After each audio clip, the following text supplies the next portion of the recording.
So welcome to the Church of MONIKA. I am actually also in the gallery today with a show behind me by James Hanahan. Usually we do these events, like in non-pandemic times, we do these events in the gallery, but there is a new way of doing it opened up, and Andrea is not in Brooklyn. She will tell us more about what she's doing right now. So I'm here with Andrea Pinheiro, and she is gonna host the church today. Welcome. Well, thank you, Monica, for having me here. Also, thank you, Stefan, for connecting me with Monica. And I'm very happy to be here speaking with you all. Thank you all for being here. I'm here today in Anishinaabe territory in Searchmont, Ontario. And just going to tell you a little bit about my practice. And I've been thinking a lot about, what our practice comprises of, and it's such an amorphous thing. And when I think about all of the different facets of experience that come into it, it's constantly not necessarily changing, but there's always a growing awareness of the different parts of ourselves and our experience that contribute to that. So I just want to start with a little bit of my previous work and then get into focusing on my current or my most consuming projects. These two images are from residencies I attended in 2018, the one on the left in Reykjavik, and then the one on the right at the Montello Foundation that Stefan Hagen runs. Just an incredible place to get to work. So I definitely recommend that residency for anybody who's willing to spend some time in solitude. I think I had this nuclear fixation from a very young age, probably in high school. It was one of the main sort of vehicles that I use for understanding my work and just many other phenomena, especially related to the visual and the invisible. And sort of coincidentally, when I started art school, the school I attended was called White Mountain Academy, and it was in Elliott Lake, Ontario, which was a former uranium mining town. And I already had been doing a lot of research in high school on nuclear phenomena. So going to this school, it did a lot of things that are really central to my practice now. It sort of emphasized the research into nuclear things, but I also went there because I wanted to learn a lot of Anishinaabe practices about working with materials from the land, philosophy of land relationship. So things like this list of nuclear tests were very important to me for a long time. And this led to a work in 2010 that was a book work that listed every single one of the nuclear tests that have been conducted, and then pages that, tests that did not have a name still had a page in the book. And one of the things too I'll say about that experience at White Mountain Academy is that when we started school, the very first week, we were taken on this camping trip to one of the sacred, or the lakes close to a sacred Vision Quest site in the area. And that site also happened to be an area that had been mined for uranium. And it's one of the sites that I continually go back to photograph. This is the Stanrock tailing mines. So it's just at the base of this large cliff that faces a lake that was a Vision Quest site. There's another artist, Bonnie Devine, who's done some really incredible work around this site as well. Her grandfather was the man from Serpent River First Nation to do a Vision Quest at the spot when he was a young man.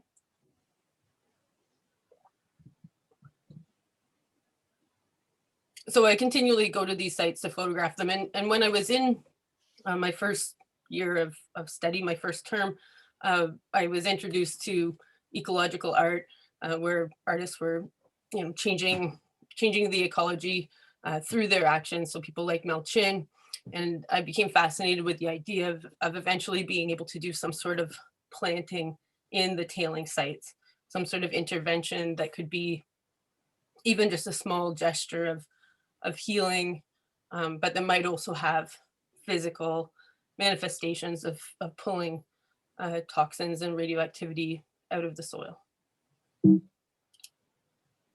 So I continually go back to these sites in Elliott Lake, different seasons.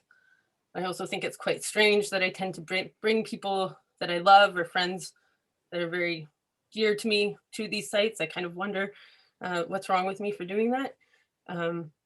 But it's an interesting experience that I still haven't quite figured out what is in it. But I think it's also a process of me getting to share with these people that are close to me this sort of long-term connection that I've had with these places. Also, in an extreme strange coincidence, my uncle sort of married into the family, my aunt's husband.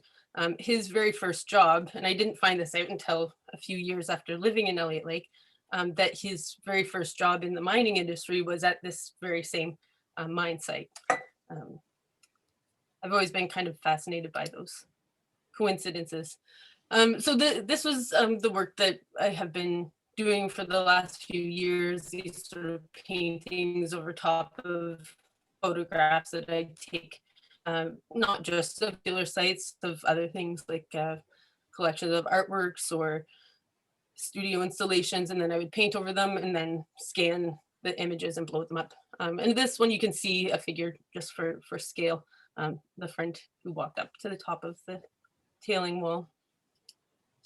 And some of the other work I've done with images includes sort of soaking them in salt and letting the photographic image transform over time. This is one of these sort of studio installations that are then worked over, scanned, and then printed out quite large. And then in 2016, moved out of Sault Ste. Marie, which is where Algoma University is, where I teach currently, and to Searchmont, which is along the Goulet River. We have a massive waterfall that's in this photo. And when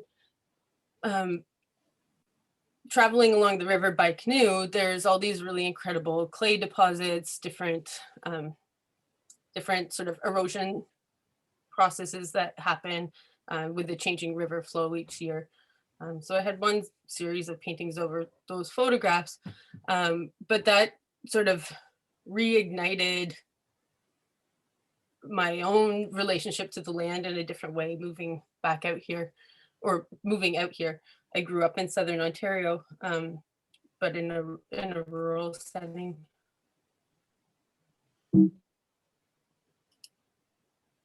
So these along the river, just down the river from where I live, a lot of clay deposits start showing up along the sides of the riverbank. So as you canoe along it, it's a very windy river. The clay changes color, the formations change. This one form on the right, it just has this incredible sphere-like form. And this sort of, I knew about the clay deposits in the area, but then when I started seeing them, I became really excited. I used to work in clay a lot. I worked at a Potter's for the whole time I was in grad school. So the idea of getting to work with clay again was incredibly fascinating. But the deposits themselves are just so incredible to watch over time. They change every season as the ice and snow melts, and with the rains and the different drying processes. So going to visit them is sort of a continual part of my practice as well. And I think there's also, some connection to these, or at least in my process of photographing them, there's a connection in the compositional structure to the uranium tailing sites. I'm sort of interested in these top edges and these sort of flat forms, apparently flat, but very dimensional, I guess, in terms of their what's contained within them. So that year I started just making little pinch pots as a way to start learning how to work with that clay. And just pit fairing them, so just trying to work with them super simply, just burnished forms, and just doing this over and over again to get a sense of what was needed to work with this clay, because it was more challenging to work with than, say, a commercially purchased clay. And so then when I was on my first sabbatical, I brought a few clay pots with me, and I had this plan to deposit them at spots that were meaningful.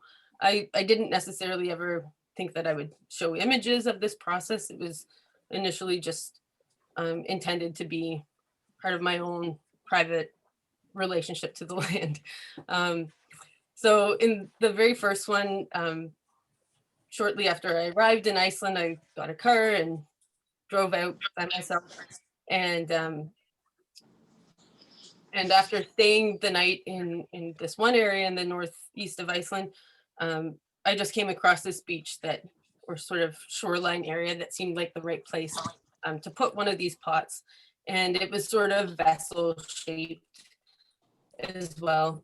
So I deposited my little pot, sort of buried it into this little, I don't know, swampy, peaty spot. And then I walked down the beach, and I don't usually record like a whole process of walking somewhere on my phone, but I did this time because there was this sort of driftwood accumulation on the beach and really beautiful rock formations.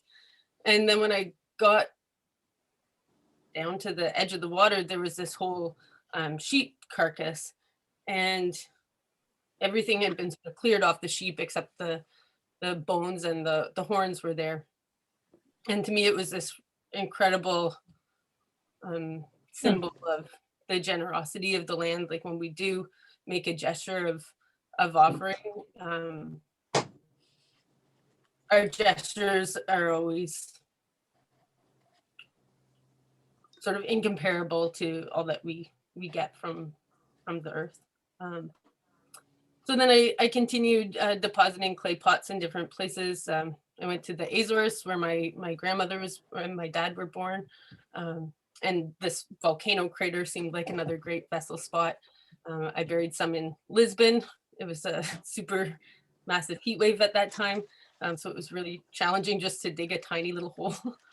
And then later in my travels through the Southwest on my way to the Montello Foundation, I camped in the edge of the Nevada test site for a night. And that had been, I think, a dream of mine for years, more than I can remember, to be able to go to this Nevada test site. Ideally, I wanted to walk around the entire perimeter of it. I had no interest in going on any of the sort of the national defense tours, but I wanted to sort of sneak into the edge of it. So the Desert National Wildlife Refuge directly abuts the edge of the the Nevada test site. So there's no fences, there's signage everywhere. So sort of crossing that boundary was easy, but a little unnerving. So I also, so this was some of the photography from that short camping trip. In these images, I would paint over top of the photograph or the print with clay, and then these are just small photographs. And then I sort of wash the clay off and then let the print sit outside on the deck for the entire summer to get sort of sun damaged. So after the print was there for the amount of time that seemed necessary, then I scan it and it turned into a large print. So similarly with this image, it sat out all winter, frozen in a block of ice, but with some clay printed on it. So to me, these were just like a different way of sort of painting over a long period of time. And this, just to give you some scale. So in the different travels that I did to the Nevada test site and to the Trinity test site where the first nuclear bomb was detonated, I took different 16mm film footage, also shot footage along the river where I live and gathered the clay. And I wanted to develop a screen out of clay that would then project films onto. And in a lot of ways, I like the scale or the interaction between the cracks and the image much better at this smaller scale. And I apologize, I had to transfer this presentation to PDF, so I can't play the video here, but I do have this documentation on my website. But the screen is just made entirely of roots gathered from the edge of the river, and then a clay and sand mixture packed onto it. And it actually remains quite strong. So this was a larger scale version for an exhibition in Thunder Bay. However, I think we had a 2-day installation. I had a great team of people helping me build it, but there were a lot of little details that I really wasn't happy with. I wanted this bottom edge of the screen to show up quite a bit more, and just a better alignment between the image and the screen.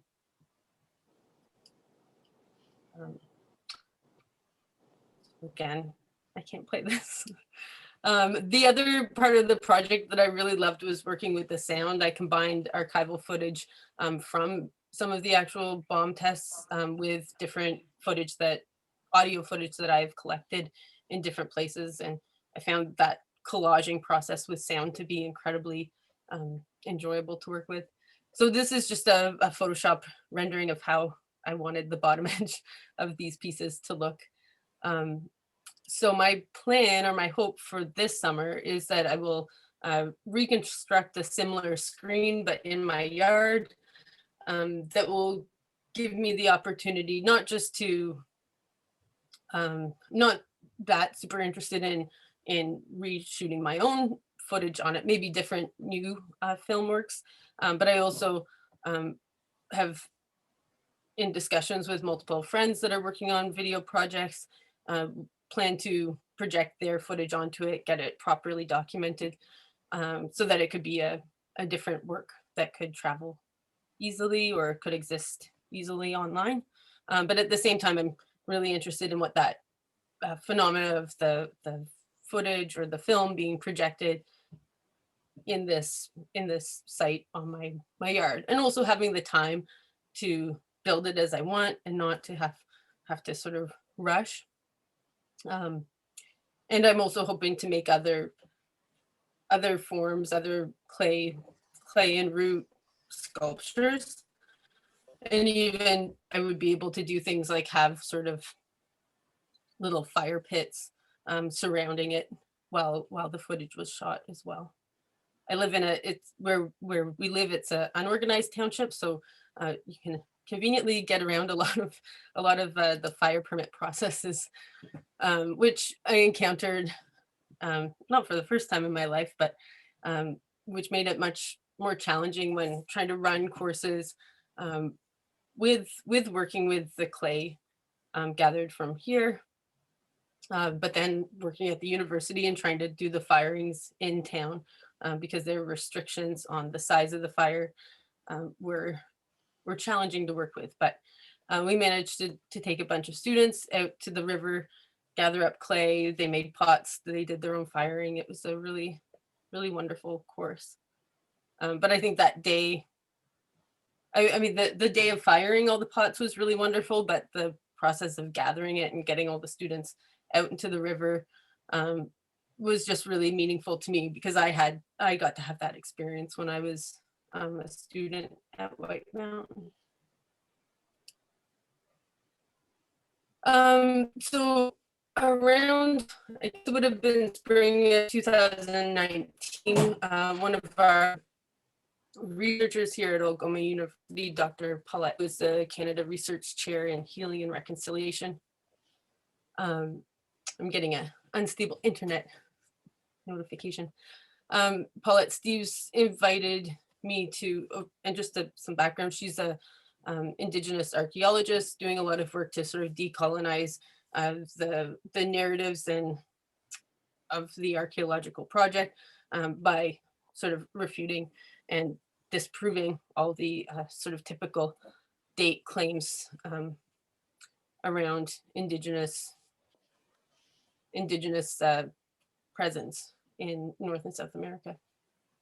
So she wanted to begin a project using or developing a Northern Ontario terra preta, which would include clay shards and biochar added to soil to improve soil quality, hold nutrients in the soil, and then ideally be able to use this process or adapt this process to different, much more remote northern communities than ours.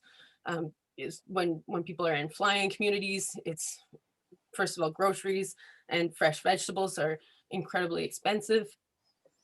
So being able to grow food would provide a lot more food security, and not having to truck in or fly in fertilizers or purchase soil would also make gardening in these remote areas much more viable. So since the course was running anyway, I had student researchers working for me. We were able to provide a whole bunch of clay shards for Paulette to start her test gardens. But she was working in town in Sault Ste. Marie, where the soil is very clay heavy already. So she worked with raised beds. Where I am out in Searchmont, it is pretty much sand and gravel. There's this particular piece of property barely had any soil on it to begin with. I mean, there's some, but it's just very, very sandy and very gravelly. So luckily, when you're learning to make pots with this clay, lots of them break anyway. But when I fire them, I always include different wood shavings to help get that reduction firing for the black, to pull out the iron in the clay. And but then sometimes I'm just smashing fully formed pots anyway. But it brings up this really lovely process of non-attachment to the pieces, or when you're making, that the making is the practice, and that everything, there's no waste, everything's going into that compost to absorb nutrients. So here's the scruffy little garden, the soil, or the little garden patches I started with. I began with just 6 little circles last spring, and previous to this photo, maybe a couple months before, I started doing a fast compost process where I turn the compost every couple days to get it to decompose more quickly. So I was able to get a few little test gardens started. And then, of course, I continued. So yeah, you can see some of, the vegetation around. There are lots of plants that do grow really well. This mallow seems to love it here. So some things grew well, and I'm trying to do these sort of smaller clusters, not big long rows of gardens, everything kind of clumped in together. Tomatoes and potatoes were incredibly happy. I also really loved building the little trellis structures. They were kind of similar to the clay screen process of building. So I want to build more of these forms that would be, I was thinking about some of the way they cultivate plants in the Azores, where they're using rock walls to retain heat rather than, it's a completely different climate, but having little, I'm imagining that having some little walls, even if they're made of clay, would help just to retain some heat if it's on the north sides of some of these little garden patches. So that's one thing I'm planning to try. And then also the clay, once it's outside, it's going to break down and wash away, so that clay will sort of gradually be added to the soil structure below, in the liquid form, not just in the fired form. So all of these little garden patches, I didn't purchase any soil. It's all just the compost that I could make, and the clay and the biochar additions. And I would, I'd spend a lot of time photographing the garden, trying to photograph the comets from the summer with the garden.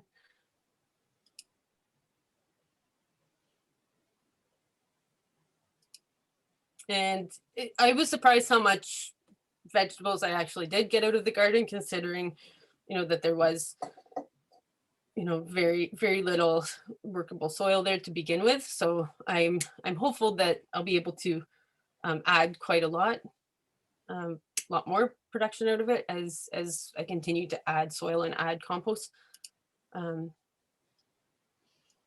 And yeah, and I'm also interested in the idea of not, tilling out a large area of a garden, but just having these small pockets that are interspersed with the plants that are already here.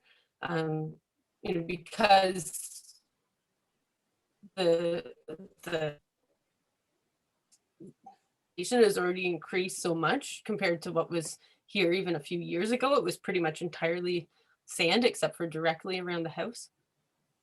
And in some things, I definitely planted things like flowers way too closely, but I kind of like that process. The only thing that was kind of unfortunate this year was that there was a very early, I think it was like maybe the second week of September, a frost that killed off most things.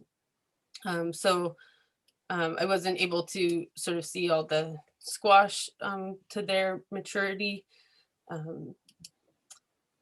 And then the fall got really warm, so that was even more frustrating. But throughout the entire time, I was still composting, so it's not, I wasn't expecting that I get this incredibly productive right away. In the composting too, I have quite a few neighbors, friends, my partner's family in town that save all their compost for me. So I bring that out.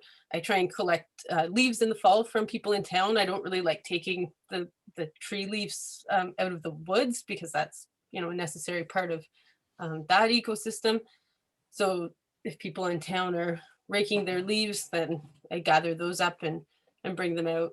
And I love the, just watching at different times, there'd be different creatures feeding off the compost. So at some points there would be lots of mice, all these little sort of hole pockets in this pile, lots of snakes, butterflies really seem to love it too.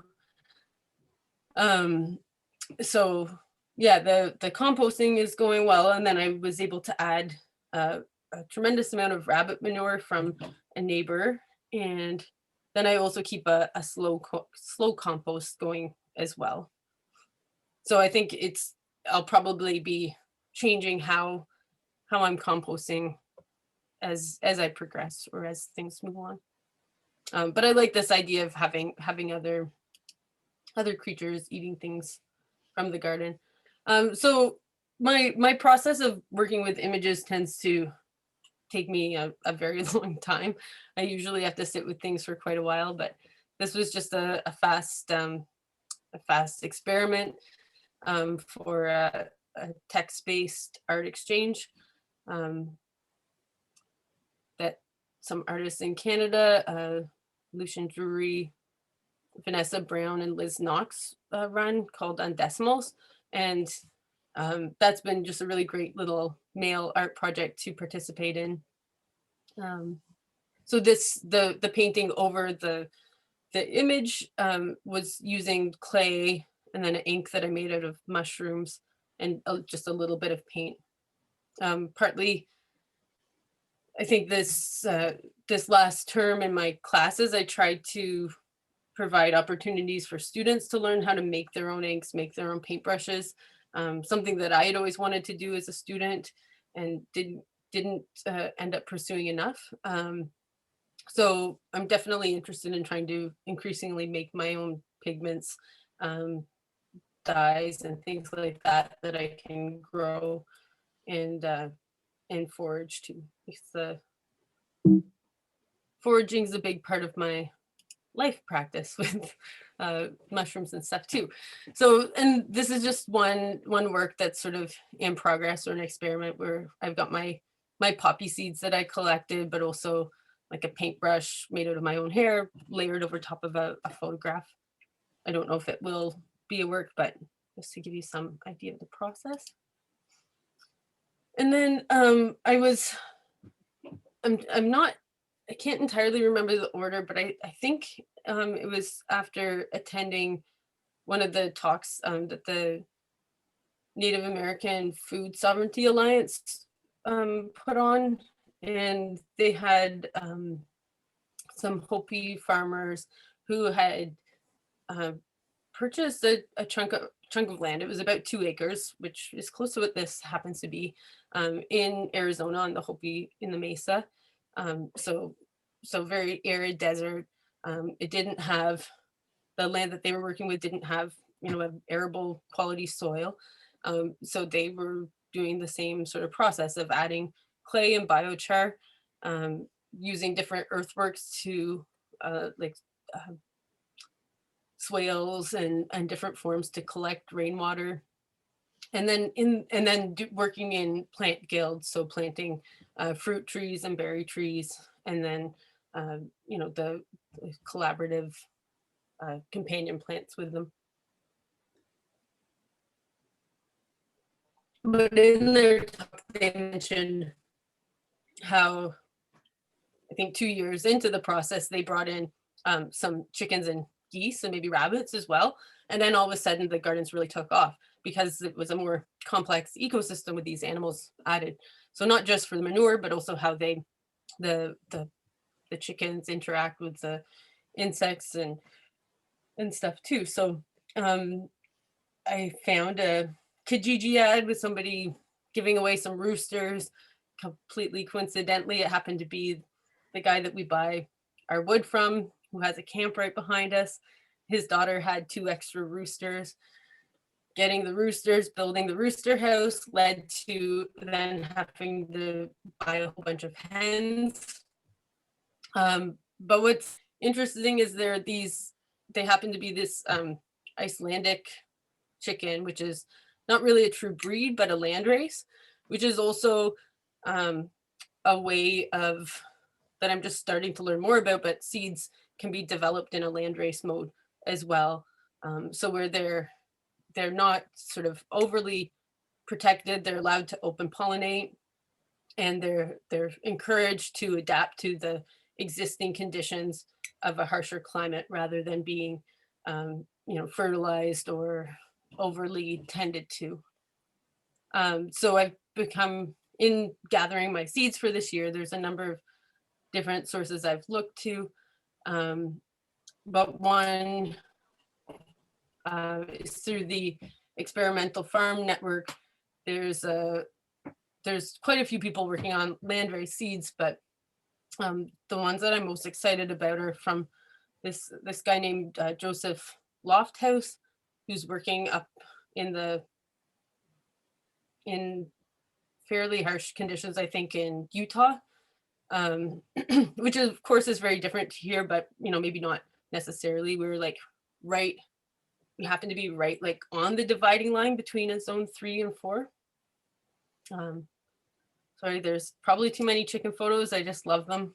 I love this one especially because the dust being in the chicken, and I love that idea that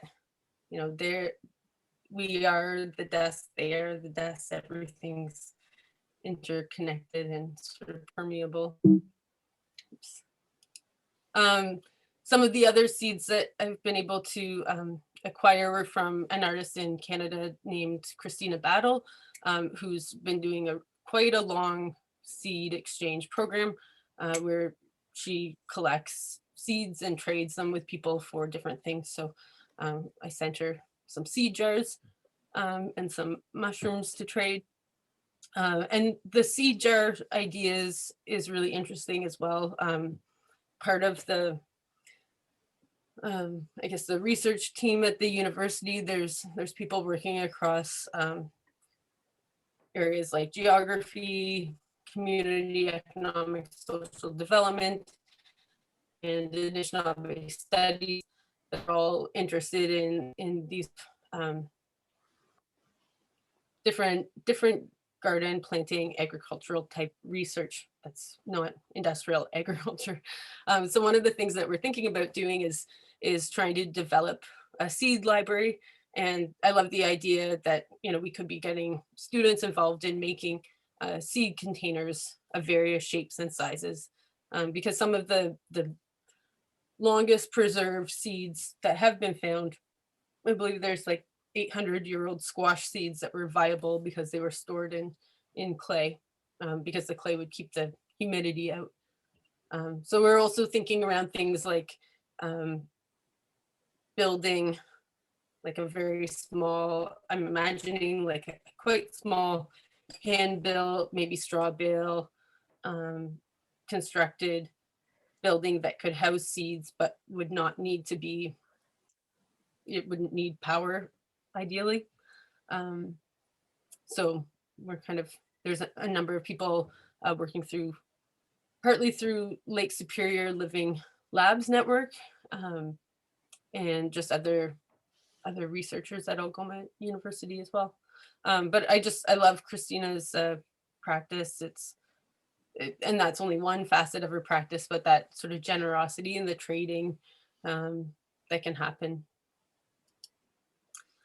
So these are just, just some winter updates in addition to working with the chickens, the little trellises, just as they get buried with snow, are like beautiful things to see daily as they change in the light and the frost. And the chickens, the one of the colloquial names, I guess, for Icelandic chickens is pile chickens. So they, you know, they just love being in the compost.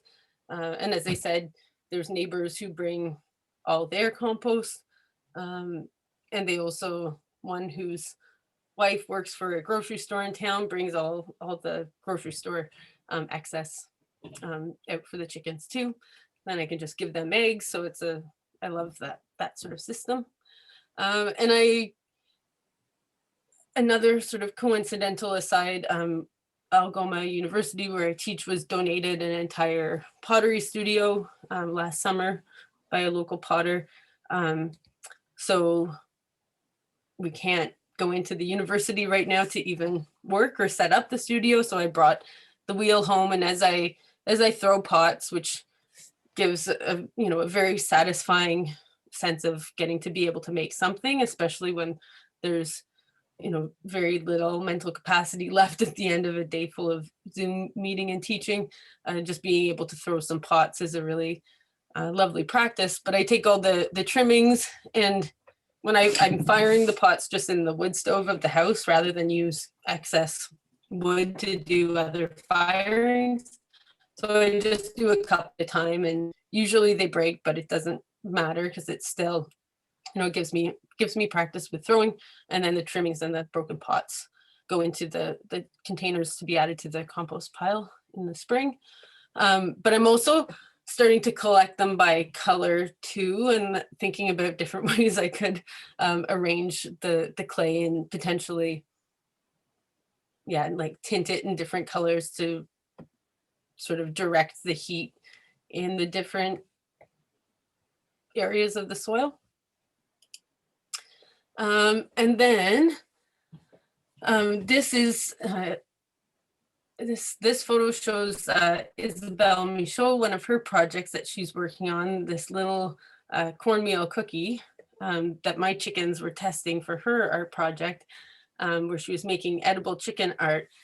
As another friend and collaborative of ours, a curator in Temiskaming in North Bay, Alexander Rondeau, he just started a gallery called Between Pheasants Contemporary, which would be a gallery hosted in his parents' chicken coop / pheasant coop in their off season.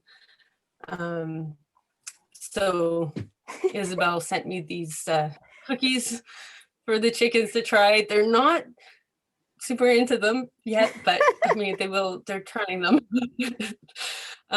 So yeah, I just wanted to provide some links to some of the things that I've talked about. I am missing the last ones.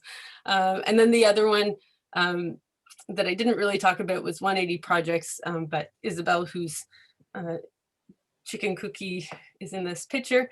She's one of our board members, and 180 Projects is a little experimental gallery space that we run in the city in Sault Ste. Marie. So yeah, I went a little longer than I planned, but I can go back to other images or if there's any questions.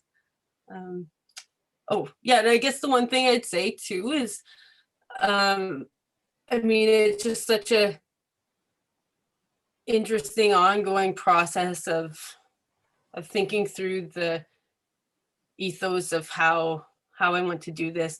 And I don't know what it exactly will become, if it will lead to, you know, the opportunity to do something at the nuclear sites. But it feels like one of those processes or those things that I'm compelled to do that will become something more, but it's also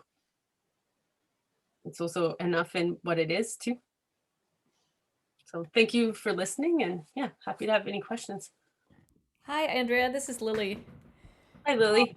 I had a question. It's sort of silly, but I was loving your photographs of your garden, and there was one that showed like a comet behind the plants. Do you know what that was? Yeah, that was Neowise. So this summer, I think it was visible in the sky from like mid-July into August. Yeah, We get really great. trying to find it. It's beautiful. Yeah, look at that. What a great shot. Yeah, it was so incredible to see this. The first time I saw it, I was out at the lake where my partner works, and he runs a different camp, but then we were, you know, had the opportunity to stay much of the summer at this this camp that an American family had, but they weren't able to come up to Canada this summer at all. So we thought, well, we better take photos of this comet for them, since they can't be here, because the night skies here are so excellent. Yeah. Here I'm like lighting up the whole yard. But I mean, the other thing sort of being in the bush more than in our agricultural area, like there's one or two neighbors that have any gardens within a kilometer. That also should eventually give me a lot more capacity to have these open pollinated gardens, because there's no one else doing industrial farming anywhere close. So just being in the bush, we have a lot of native pollinator insects around still too. So yeah, but that was Neowise. There's like a ton of photographers that have really incredible photos of it. I'm just kind of learning digital photography late to the game, but thank you.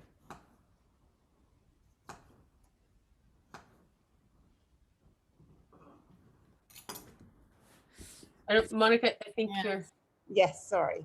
Yeah, so yeah, anybody who has a question can put it in the chat or just unmute yourself, ask a question. I just have a very technical question. What is exactly slow composting? And you mentioned that you also have a slow compost. What is that exactly? I mean, the slow compost is the more passive, where you just put the stuff in, let it sit for a few months, and then maybe turn it once or twice, compared to the compost where you're more deliberately layering your carbon and nitrogen rich materials. And then usually with the fast compost, I set up the layers, let them sit for I think 4 days, and then start turning it every other day. and then you're usually measuring the temperature to make sure it's getting hot enough. But they, when you've got your proportions correct, then the soil or the compost is ready to use in as little as 6 weeks. Mhm. So it's just so much faster. But I'm also, I'm including things like fish carcasses, some other animal proteins, because it speeds up the process too. And with the tomato plantings, I found if you bury a fish head under the tomato, you can kind of see as soon as the roots get down to that fish head, and the tomatoes just they just seem to really love it. So that's, I'm still just sort of learning the compost process fully, but that slow compost, like growing up on a farm, we always had, you just throw all the vegetables and throw the leaf stuff into it and let it do its thing. Right. Yeah, and you just cover it in, right? Mm-hmm. So how do you, like, I have one more question. That's how you mentioned it a little bit about the nuclear sites, and versus now kind of experimenting with your yard, right? Is there any, do you know somehow, if there's any way to really kind of get that soil on these nuclear sites to a normal again, or did you do any research on that? How long that would take, or to heal that soil, basically? I don't think, I don't know if anybody knows exactly how long it would take. But I have done a lot of reading on the soil reclamation processes. Lots of the government documents around the regulations, say for the tailings, most of them are just they're planting over top of many of the tailings many of the tailings up here are just underwater, to prevent the sulfuric acid from reacting with the oxygen and acidifying the rivers further. But the ones that are buried and do have trees planted over them. And many of the trees that are native to here are hyperaccumulators. Naturally, they pull the toxins out of the soil. But I haven't gotten into yet specific research around like how long it would take, but I imagine it could take a very long time, but still every little bit is going to contribute to it. But even as a sort of conceptual project, if you grew vegetables on that soil, to be able to just test them for the soil quality. Also, we're quite lucky at Algoma that we do have a soil research lab too. So I do have access to those facilities through my colleagues for testing soil. I don't think they can test radionuclides, but they're connected to other people that can. Right. So, but most of the general reclamation guidelines for the tailings in this area, and Elliott Lake is about 2.5-3 hours from here, so it's like one of the next major river systems over. Two river systems over. Their tailings are supposed to be kept covered with these dammed water areas that are thousands of hectares. Those are supposed to, they said the retaining walls and the dams are supposed to remain there for 10,000 years. So I think even just the hubris involved in that sort of assumption to be able to keep a dam made out of riprap intact for that long, and they've already of course had many failures too. So the other thing that is sort of a strange coincidence is that just maybe 5 kilometers up the road from here, some preliminary uranium tests were done, or drilling tests were done to see if the ore was high enough quality here to be able to mine, but thankfully this river didn't get mined, but yeah. Yeah. All right, there's a couple of more questions here. Katerina, yeah, Katerina, I told you about our biochar fascinations and our research there. So Katerina is asking, I didn't get your method for making biochar. Are you firing clay at the same time? Yeah, so that's what I have been doing. We have, Paulette and I were looking at ways of developing a kiln or a burn barrel just for biochar. And I mean, the plan was to be able to make something simple, like with an old oil drum, so that you weren't having to burn a tremendous amount of additional wood to burn the char, but also something that would be accessible for these northern communities. But for the most part, when I'm making it, I surround the clay pots with the wood chips or tree bark too. I like just using the bark because we heat with wood, so we have tons of tree bark. So I'm not, purposefully going out and getting more. I did get from a neighbor who had a tremendous amount of like the commercially produced biochar. I tried adding some of that, but I don't know, it just feels a little weird in the soil. It's like these little pellets. So yeah, I've just been going about it slowly at a time. How have you been making your biochar? Katerina? Unmute. Hi, this is very interesting. Thank you. Well, the methods we've tried is very, very, very rudimentary. One is just digging a hole in the ground, pretty much what I think you were describing, maybe.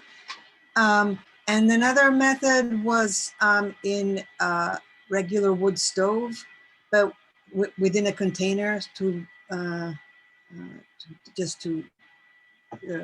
take out the oxygen. Mm-hmm. So in this case, it was just like a cast iron pot with the lid on, and that method worked really well. It's also useful because like it just kind of increased the length of the time that that the feedstock was heating up the room. So it was also like a way of just heating the space that produced biochar and heated. Yeah. Oh, sorry. No.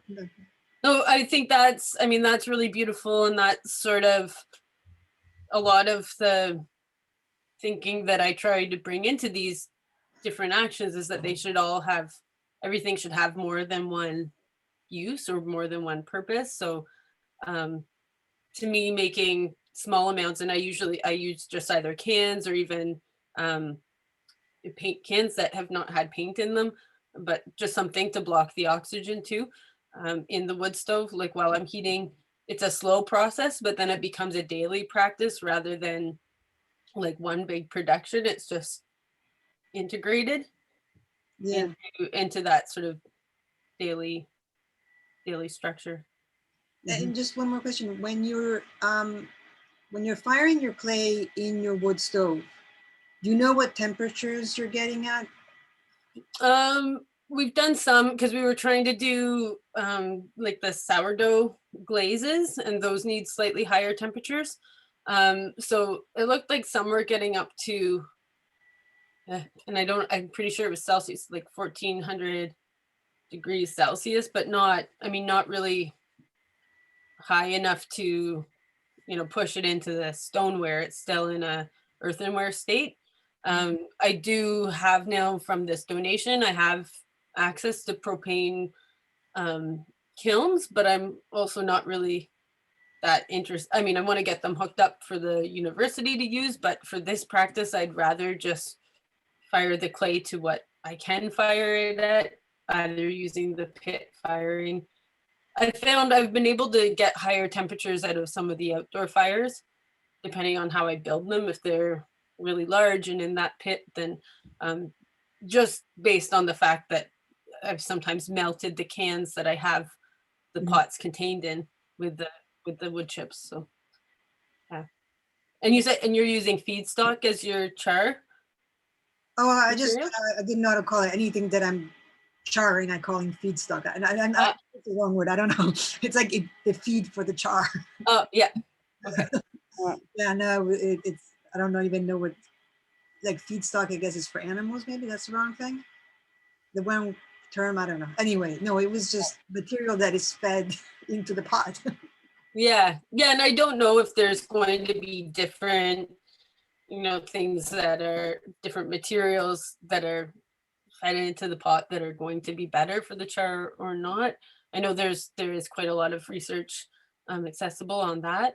But again, yeah, I'm trying to use what's available, and even just noticing in the last couple of years before starting the gardens, when you take your wood ashes from the stove and throw them outside, it helps to build the soil up very quickly already anyway. So even just the stove ashes mixed in to the compost, as long as you don't get your pH balance way too out of whack, but it definitely, we're in a mostly acidic soil, sand anyway, so Mm. All right, I just want to move on to the next question. What are land races chicken? But what are land races chicken compared to true breed chicken? Sorry, that's by Isabel. So are you here? So from my understanding of them, what differentiates a land race from a breed is that they've often started with multiple different genetic inputs and then left in a sort of isolated environment for quite a few years. And then they developed their own acclimatization to that particular environment. So with the chickens, for instance, they were brought to Iceland around 900 AD, and they were mostly isolated from other breeds until the 1950s. So their genetics are very distinct from other chickens, but they're still not like a true breed. There's a lot of variation within them. So my learning about land races and plants has only just started. And I should have put his website on there too, because this Joseph Lofthouse is just doing some incredible work with plants. But with plants, you would have them cross-pollinating between, say, different of the same species of squash. So like machadas could interpollinate, but you wouldn't necessarily get like all butternut squash, but you would get squash in that machada family. But there might be other variation. And typically, seed companies try to breed true to type so that you're going to get what you're going to get. But if you have these land races of plants, they might not have that same predictability. So, but they end up becoming much more hardy and adapted and require a lot less, watering, fertilizing, those types of things. So just, yeah, reading about other people's ways of gardening Andrea. with that. And to me, it makes, Hey, thank you, Andrea. I wanted to ask you, in the eggs, there was one that was green. What was the difference between the eggs? well, so that was a completely different type of chicken. So all the Icelandic chickens have like white to creamy eggs. They're all slightly different colors. But there was one chicken when we got them. This was a second batch of chickens from Kijiji that were supposed to be all Icelandic chickens. They're supposed to be mostly hens. There ended up being a few roosters, a few extra roosters in there too. But the one chicken, she was molting when they got here in early December. And she just, I couldn't tell if she was just way older. She looked really rough. She, seemed to be wheezy. So I separated her from the other chickens and brought her inside. and then, fed her up on protein. Her feathers came back. She has a really good relationship with the cat. They hang out. And then she just started laying these giant blue eggs. And there was one that was like triple size. So I think from my, chicken reading, I think she's a cream leg bar. She's definitely not an Icelandic chicken. They don't lay blue eggs, but so she was another one thrown in there. So yeah, I didn't necessarily, had no necessary attachment to specifically getting the Icelandic chickens. They were just the ones that came to us first, and I liked the idea of the hardiness that they were supposed to have. But yeah, that's Jerusha. So Jerusha lays the blue eggs, but now it makes me want to get some brown egg layers and have more variety.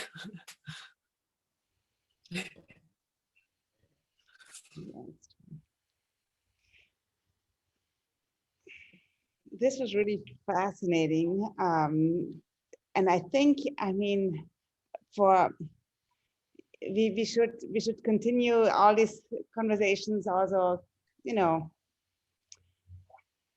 after this talk. I feel like Katerina and I will have probably a lot of questions at some point. Anybody else who is still here, I'm sure Andrea is willing to answer. So if there's no more questions right now. I have a question. Okay, go ahead. Go ahead. Miranda or Stephen, who should go ahead? Miranda. Okay. I'm interested. Thank you for sharing your work. It's very beautiful and inspiring, and I'm so amazed by all the produce you grew. I'm curious about the meaning for you of, your project is focused on creating what seems like a sustainable kind of rebalancing or realignment of human sustenance from the land, and you're making this very small sustainable universe within this huge global system that we all know is incredibly dysfunctional and horrifying. And I'm just wondering, like, how do you maintain your devotion to this small practice within the kind of greater kind of, it's sort of easy to fall into nihilism about the big system? Like, is your hope that this might feed into and change the big system, or is your idea that just maintaining your own small system with the group of sympathetic other artists and people, that work alone will have a meaningful impact?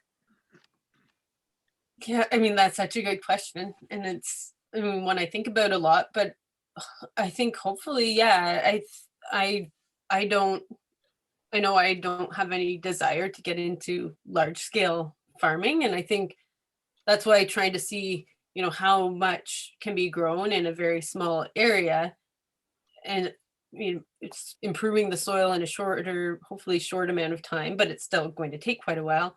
If that can be made accessible to other people with very simple means, then I think that's something meaningful. And that nihilism, like, I spent the first 15 years of my practice sort of overwhelmed with living in a world with nuclear waste and nuclear energy, and what can be done about that. So even if this is a very small gesture, it's like intangible, I think. But yeah, also too, just in terms of the sharing knowledge and sharing things, this experimental farm network, you can become a member of it, and which I only just realized and found out, but then you can collaborate on different projects with people in different places. So, whether it's exchanging seeds and testing them in different areas too, that's quite interesting. So I've been, finding over the last few months, connecting with groups like this Native American Food Sovereignty Alliance, that it's very hopeful. And, these two Institute's Lake Superior Living Labs and Nordic at Oklahoma University, we're trying to develop these gardens on the campus. So I think, when I think about, I struggle a lot with, what are we doing when we're teaching art to students?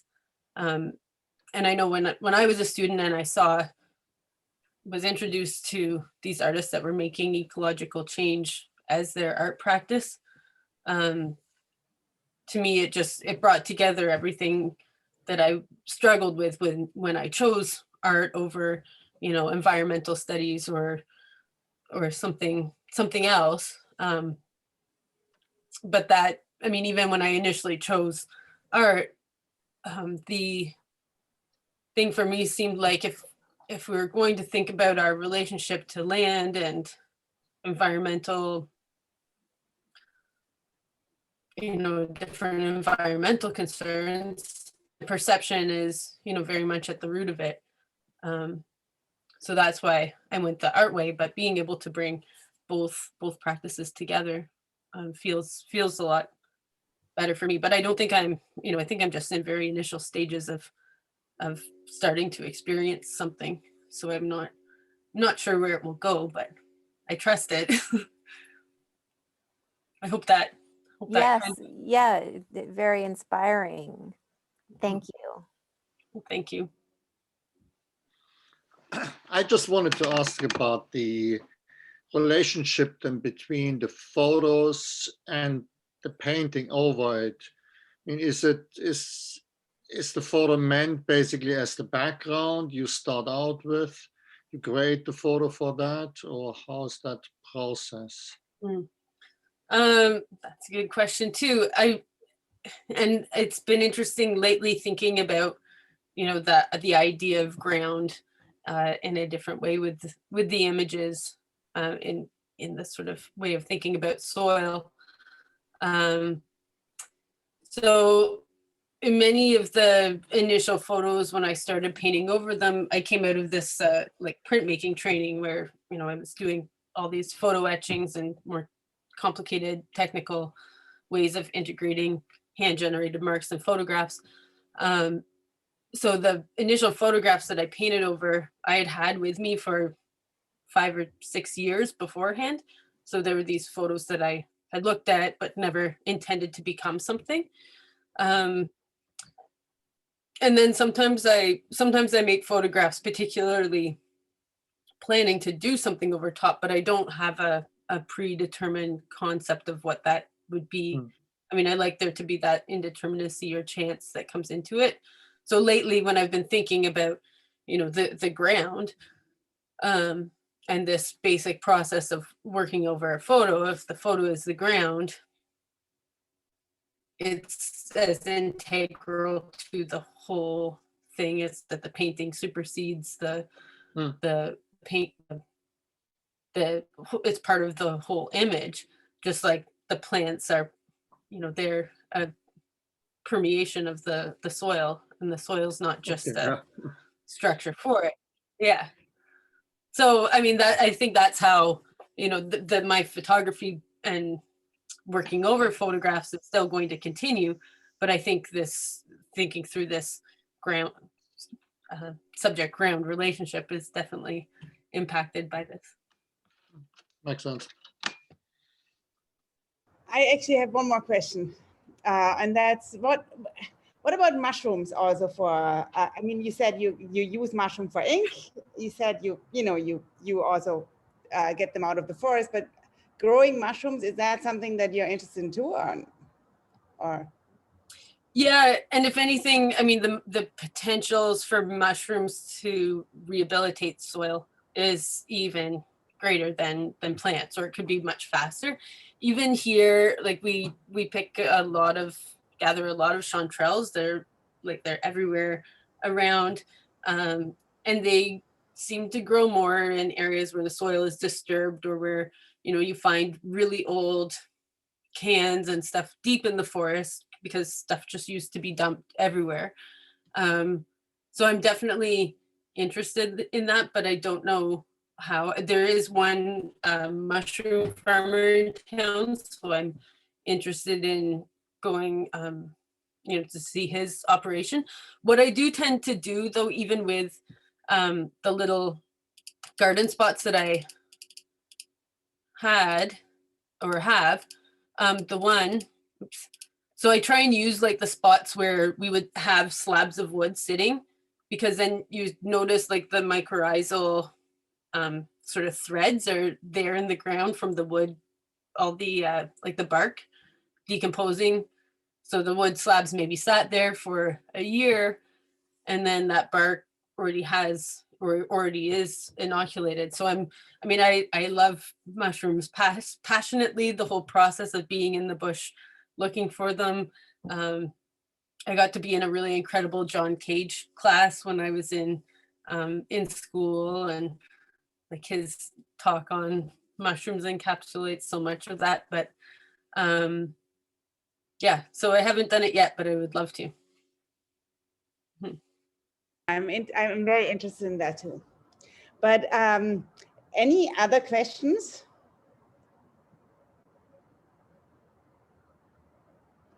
So I think this was really amazing. Thank you so much, Andrea.